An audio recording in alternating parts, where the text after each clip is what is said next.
Welcome back to Arizona Reloader. Welcome to the reload room, craft room, my office. Folks, I usually don't rant on my channel.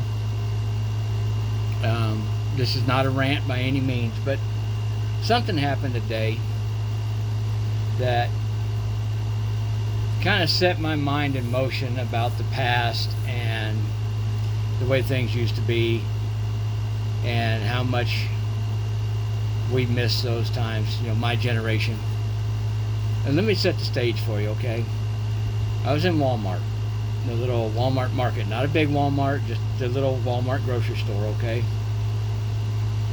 And I was checking out, and I've got to talk to these people, these cashiers that stand there at the self-checkouts. They're a lot of them are the older generation, the boomers, and really nice people. This one lady, her name is Sue.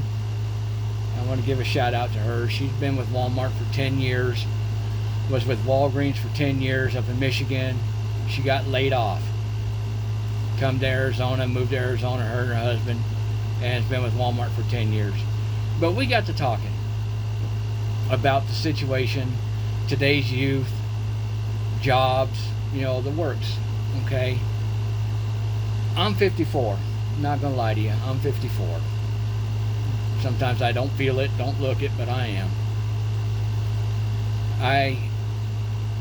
I can remember growing up, my summer job right out of high school at day one, no break, no nothing, was I'd go to work with my dad. I'd work construction, drove nails with him for several companies. Sunrise was the major one that I worked for, Sunrise Construction. Out there with Tom Foote, Russ Foote, Mark Bozak, Earl, all them guys, they grew up. They became fine, great men, great businessmen.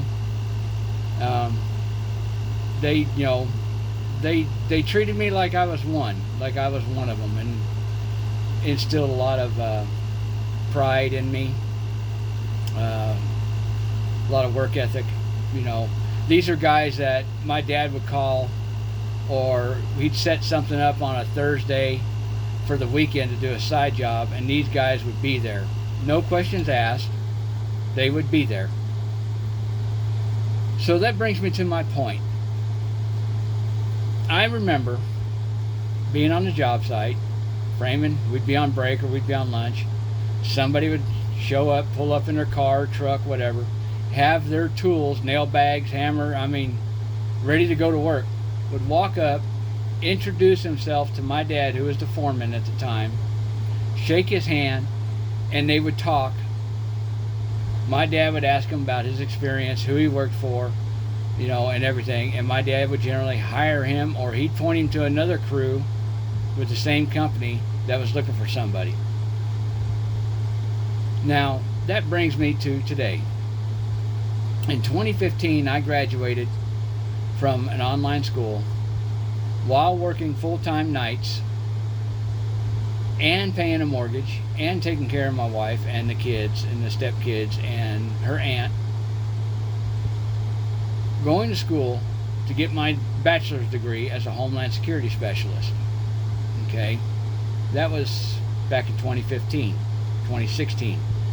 So right in the middle of the election year. As soon as I graduated, the next month the government put a freeze on all hiring. I knew it was coming. I seen the writing on the wall. Hence, 5 years later, we moved to Arizona. Family issues down here dictated that we just come. So I did. Me and the wife did. I put in applications with Maricopa County, the probation department, the youth probation, youth correctional, adult correctional, Maricopa County Sheriff's Department, DPS, Department of Public Safety, Glendale Police Department, Peoria Police Department,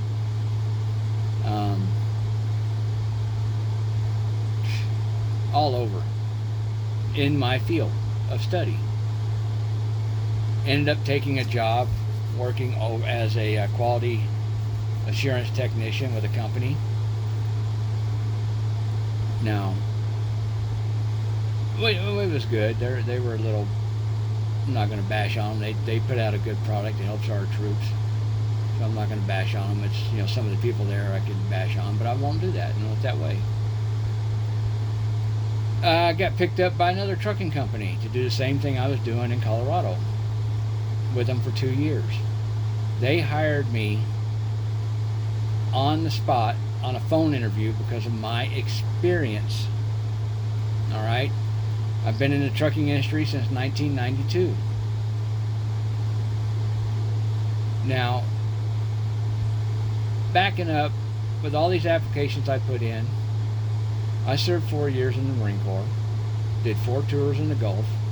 I did the whole Gulf War. Now, knowing the Arizona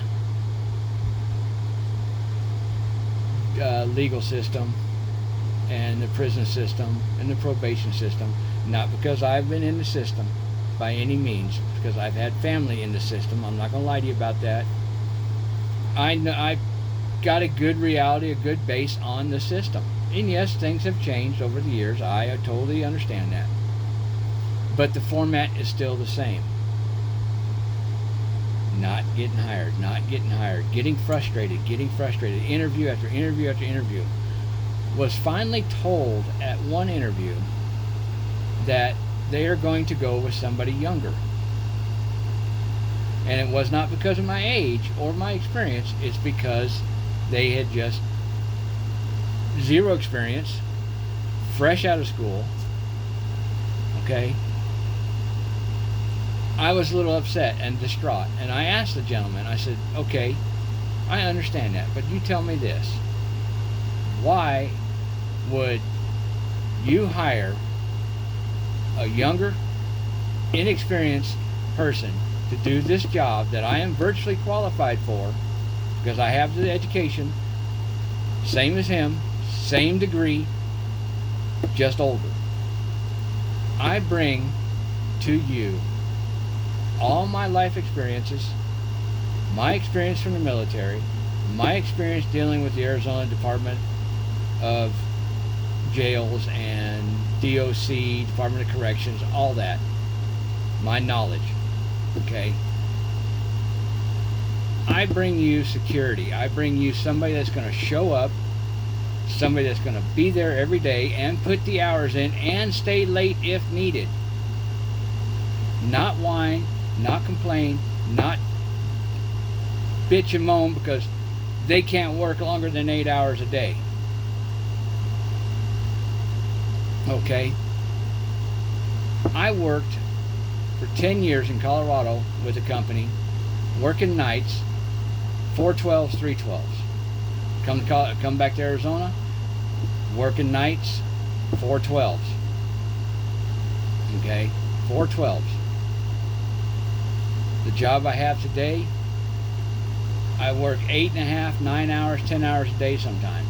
I love what I do, don't get me wrong. I actually am stress-free with this job. So I'm happy with it. I love the company. They are a great company. But it goes to show you, today's youth and today's education system are wasted. Wasted. Companies are hiring these young kids fresh out of school that don't know their butt from a hole in the ground, that are using these companies, using these institutions like Maricopa County Department of Corrections, Maricopa County Probation Office, agencies like that as springboards onto something bigger and better within 6 months to 8 months to a year. It is ass backwards, folks, and it has to change. If you are looking for security, for somebody that's going to stay there and not bail on you after 8 months because it's quote unquote too stressful or too hard or too long hours or too little pay, and let me tell you something, $21 an hour, folks, is great money nowadays. It was awesome money back in the early 80s, the 90s, 70s, 60s. If you were making $20 an hour in the 60s, you were living royalty. So, on that note, I met this lady. We were talking about it, and we just got to talking about how things were and everything, and it just made me missing those days and those times.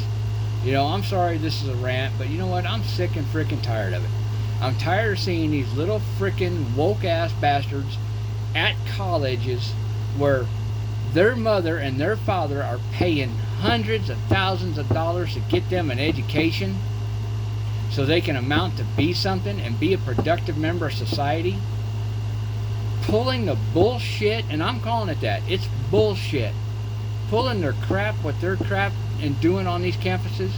You know, YouTube's probably going to demonize this video and not post it or whatever. You know what? I don't care. They're part of the frickin' problem. They're part of the problem. Okay? Kids nowadays have no respect for the law, no respect for the military, no respect for their elders, and no respect for themselves. And I'm sorry to say this, but they suck. They are nothing but a bunch of whiny ass crybabies that have had everything given to them, and they think they deserve more because they want it. Get off your ass, go out, get a job, and frickin' earn it. Earn it. Earn it like your parents had to. Earn it like their parents had to. Like your grandparents had to.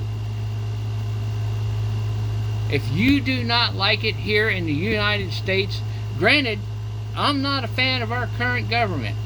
I will freely admit that. But it's the government we have. Okay?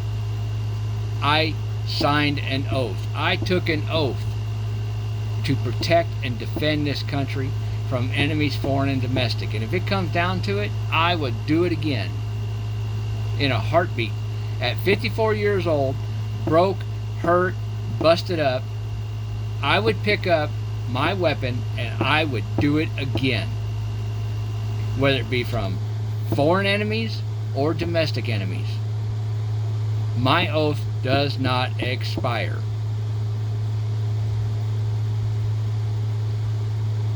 The only thing we can do is change. We have to change. We have to change our government. We have to put people in our government that are for the people. Remember, folks, our government is for the people, by the people. It says so right there in the Constitution. Our founding fathers had the foresight to see this. It is not for somebody to sit in Congress, sit in the Senate, sit in the House for 80 freaking years and get rich and do nothing for their constituents. Our federal government is there for us, not them. They are public servants. We pay their salary. Every time Congress votes a pay increase, it comes out of our taxes. And like they say in the military, shit rolls downhill. So who pays for it? The working person. The working person. The person that is trying to work more than 45, 50, 60 hours a week to support his or her family, to put food on their table, clothes on their kids and on themselves, and a roof over their heads. And we can't even afford to do that. I'm 54. I was working 2 jobs for 2 years. My wife is working 3 jobs. I'm essentially still working 2 jobs. We started our own business. I'm working with for a company still, and I'm working for us too. So essentially, we're working 2 jobs. She's working 3. Just to make ends meet. Just to keep a roof over our head, food in our refrigerator, clothes on our backs, and decent vehicles so we can get back and forth to our jobs. Okay? Now, excuse me. With that being said,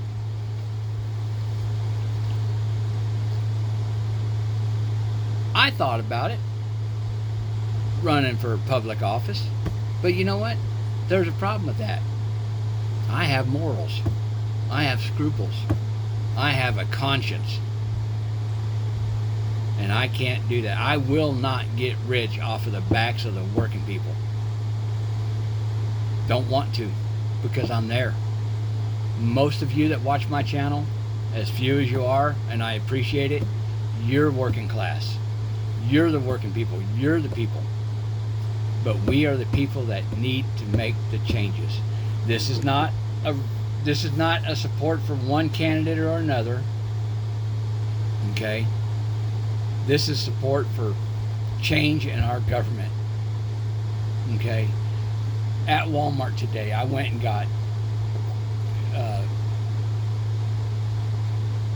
quart of milk. No.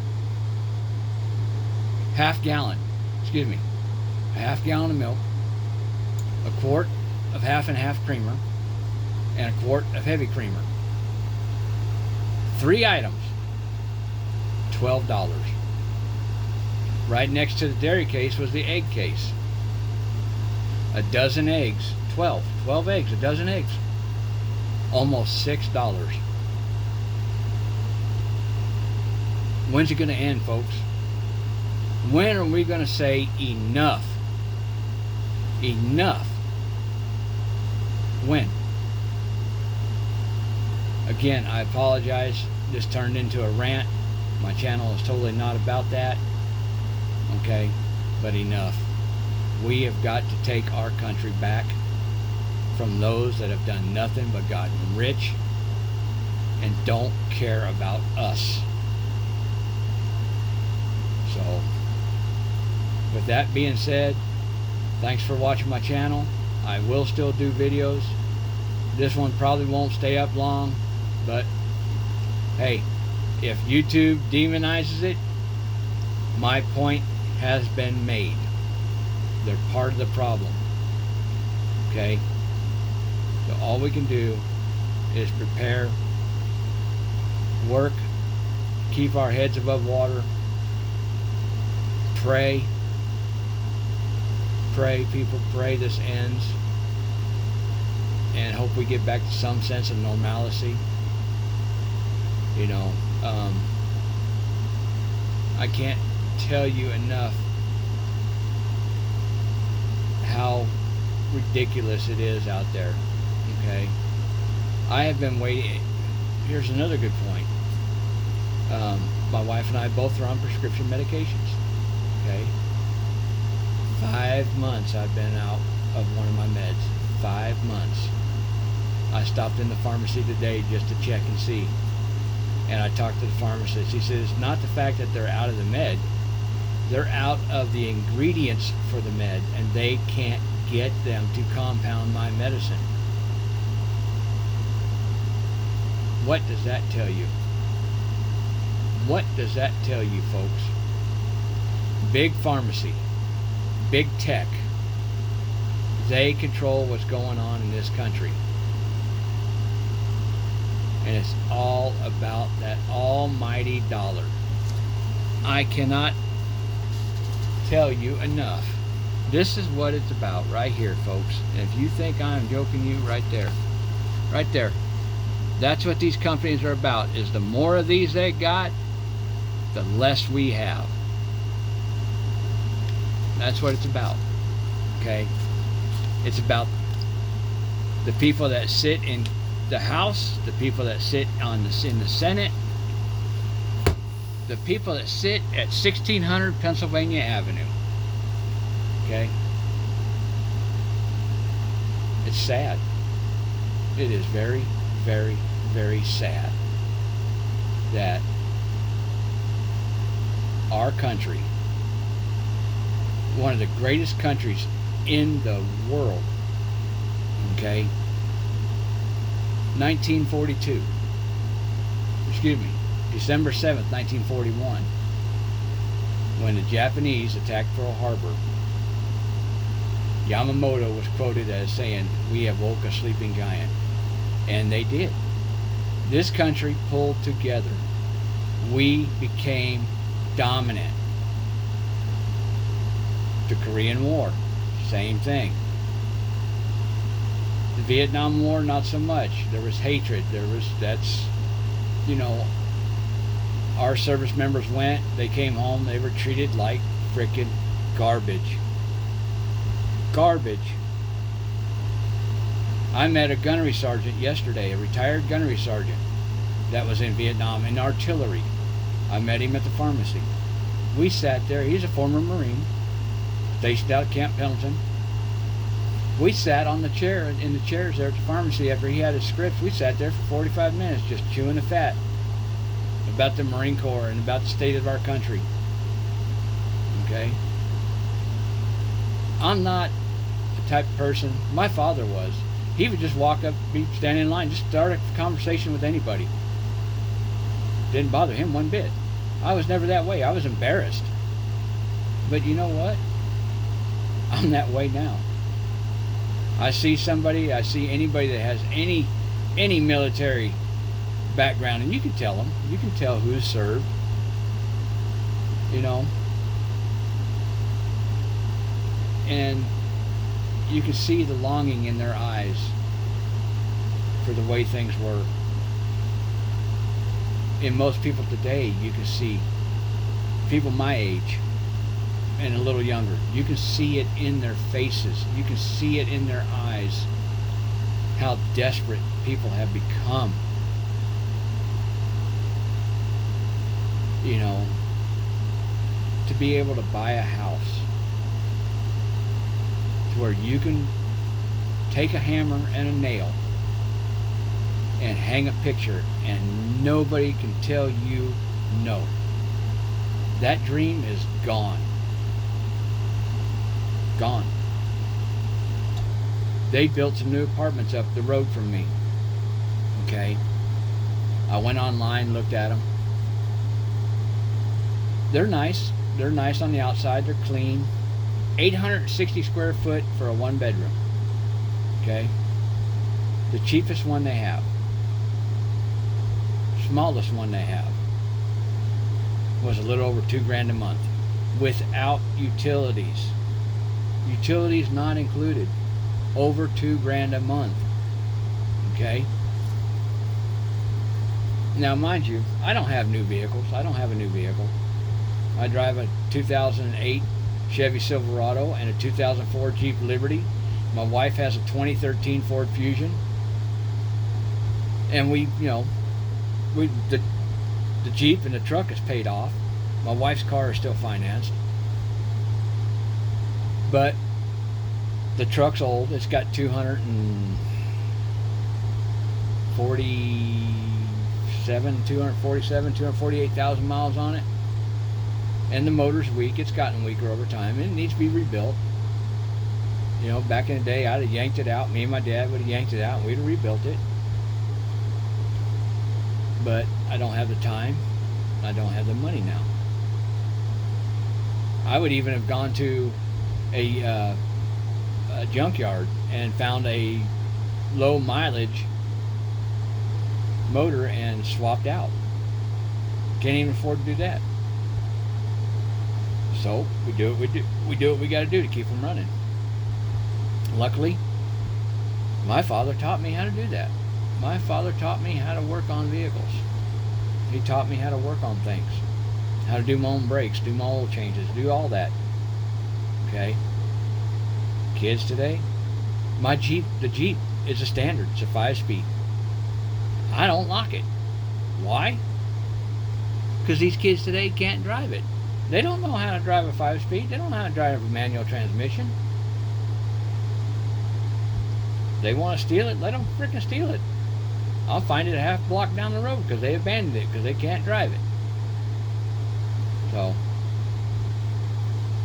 with that being said, folks,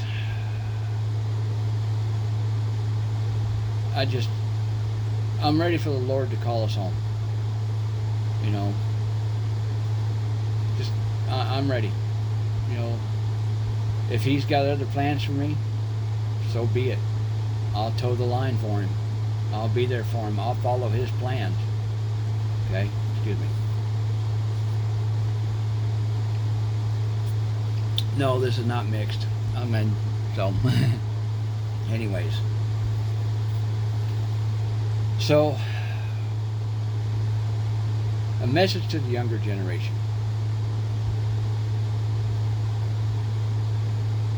Work for it. That's all I can tell you. Get off your sorry ass and work for it. You are not entitled to nothing given to you. Nothing.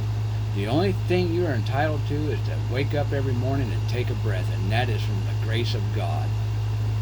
And that can be taken away at any moment. So by the grace of God, that's the only thing you're entitled to, is to draw a breath. Okay?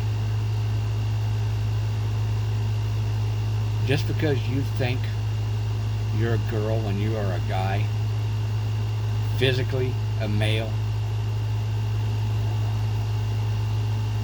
go get some help. Go get some help. Go see a psychologist. Okay?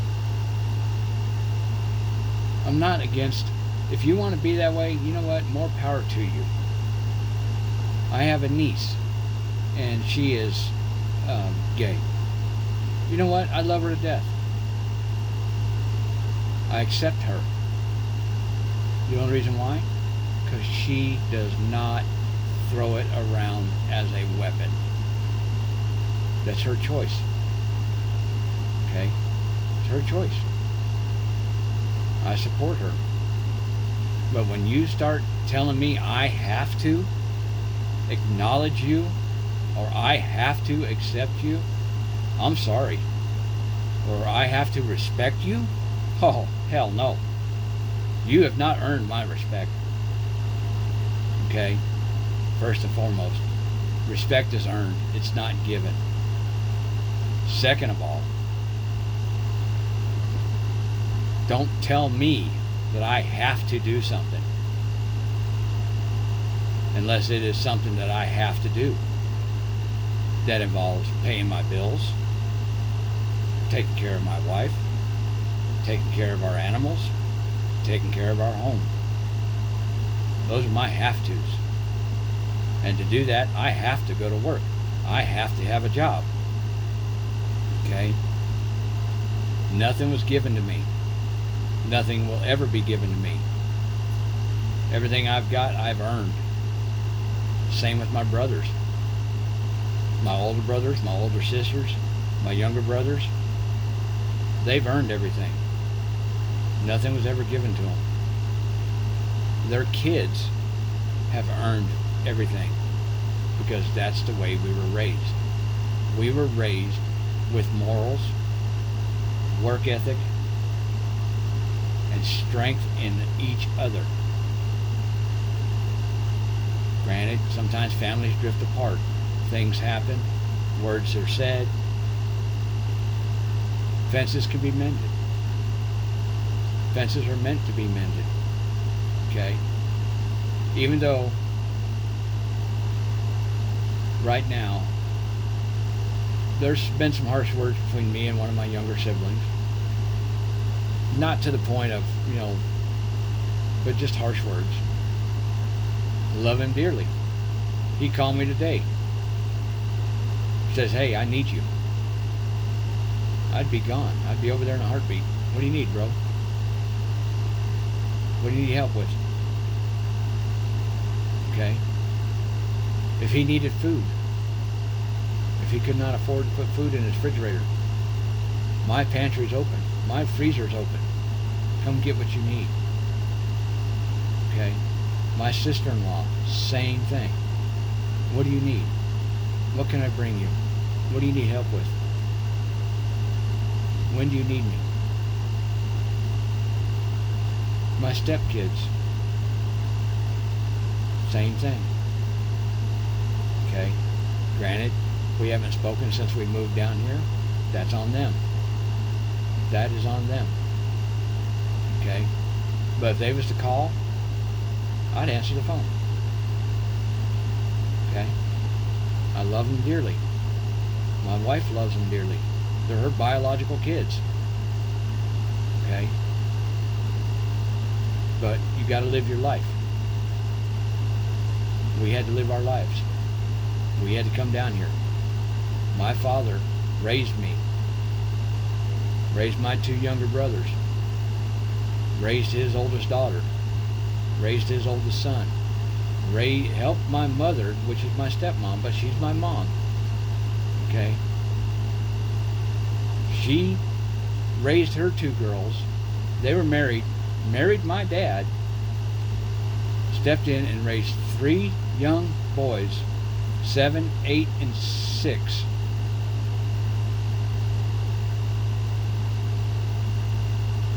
And that's why I call her my mom. My birth mother, I have no clue where she's at. I would love to find her. I'm not joking you. She's my birth mother. She gave me life. Okay? And the only thing I owe that woman is to let her know that I turned out to be a decent man. That I'm not some punk, some thug. That's all I want her to know, is that I turned out to be a decent man. I have a loving wife that loves me dearly. Sometimes we have our issues. I have my issues. But there is nothing in this world